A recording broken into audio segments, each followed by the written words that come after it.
It happened on a humid Thursday afternoon in Washington, D.C., under a sky heavy with rain that never fell. Jasmine Crockett stood outside the Capitol building, calm but resolved, as a growing crowd formed around her. There were murmurs in the air, the sound of cameras clicking, and the subtle, mounting tension of history being made. Moments later, two Capitol officers approached her, asked her to place her hands behind her back, and handcuffed her in full view of the press. She didn't resist. She didn't speak. But she looked each camera in the eye like she had memorized their lenses. There was no panic on her face, just a silence that made people uncomfortable, not because she was ashamed, but because everyone watching knew that whatever this moment was, it wasn't over. It was just the spark. The charge against her was obstruction, but everyone understood what it really was, punishment for asking the wrong questions, too many times, in the wrong room. Jasmine had spent years working within the system, tirelessly fighting for transparency, accountability, and justice. Her methods were precise, her language sharp, and her integrity unbending. That made her dangerous. Only 5 minutes after the arrest, a surge began online. The footage spread rapidly, Jasmine, handcuffed, standing tall in front of the Capitol like a statue. No shouting. No violence. Just her, in chains. People didn't need commentary. The image alone was louder than words. In the control rooms of networks across the country, producers paused their commercial segments.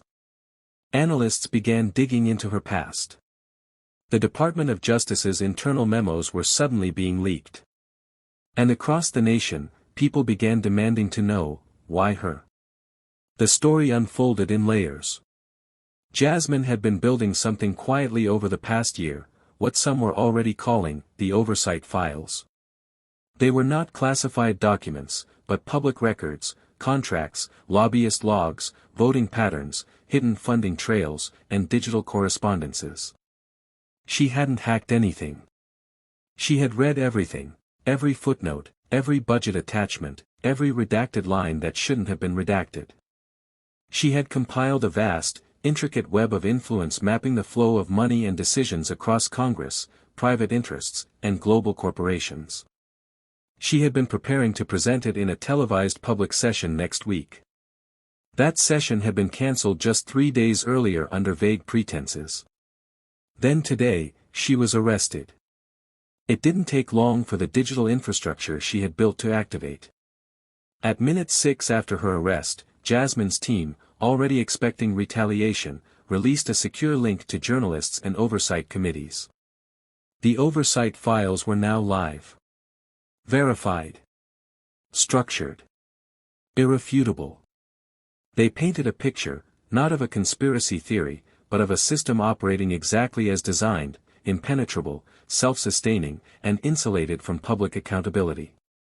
The files revealed things most people had only suspected but could now prove. Corporate subsidies written into bills by third-party law firms. Votes changed on key amendments within minutes of donations. Regulatory changes traced directly to private jet itineraries.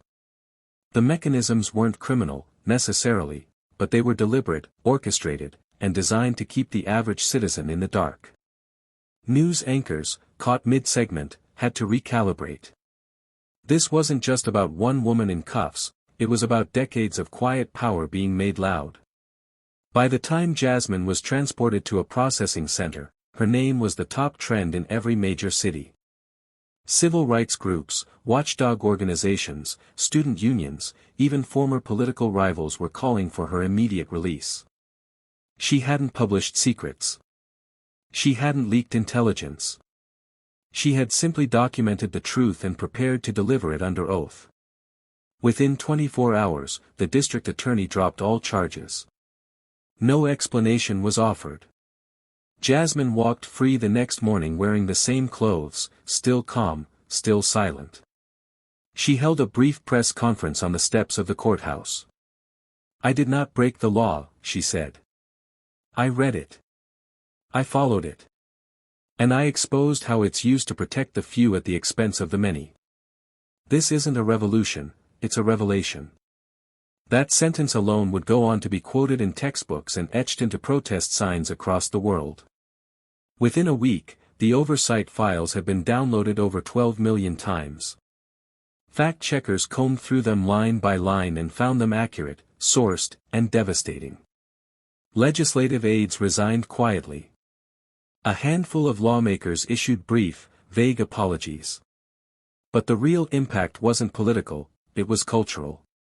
Citizens began to understand not only how policy was shaped, but how their voices had been filtered out of the conversation long before any vote ever took place. School curriculums updated civics sections. Journalists revisited old stories they had once buried. Even late-night comedians dropped the sarcasm, offering genuine moments of reflection on air. Meanwhile, Jasmine refused to become a celebrity. She didn't sign a book deal. She didn't go on a speaking tour. Instead, she returned to her office and kept working, reviewing new legislative drafts, holding closed-door accountability sessions, and organizing independent audit frameworks for federal funding allocations. She was asked dozens of times if she planned to run for higher office. She declined every time. "I'm not trying to take over the system," she said in one rare interview. "I'm trying to make it visible. If you can see how it really works, you'll realize you've had the power all along." In the years that followed, new oversight committees were formed based on her model. Citizens' councils began advising on local budgets. Legislation was passed mandating that all federal financial flows be publicly viewable online in real time. Transparency wasn't a buzzword anymore, it was a demand. Jasmine never called herself a hero. To her, she was just someone who had the patience to dig deep and the stubbornness not to look away when she found something uncomfortable. The day she was handcuffed became symbolic not of humiliation, but of resolve. It reminded the world that power is often quiet, but so is courage. And when courage chooses to speak, calmly, clearly, and backed by truth, no amount of noise can drown it out.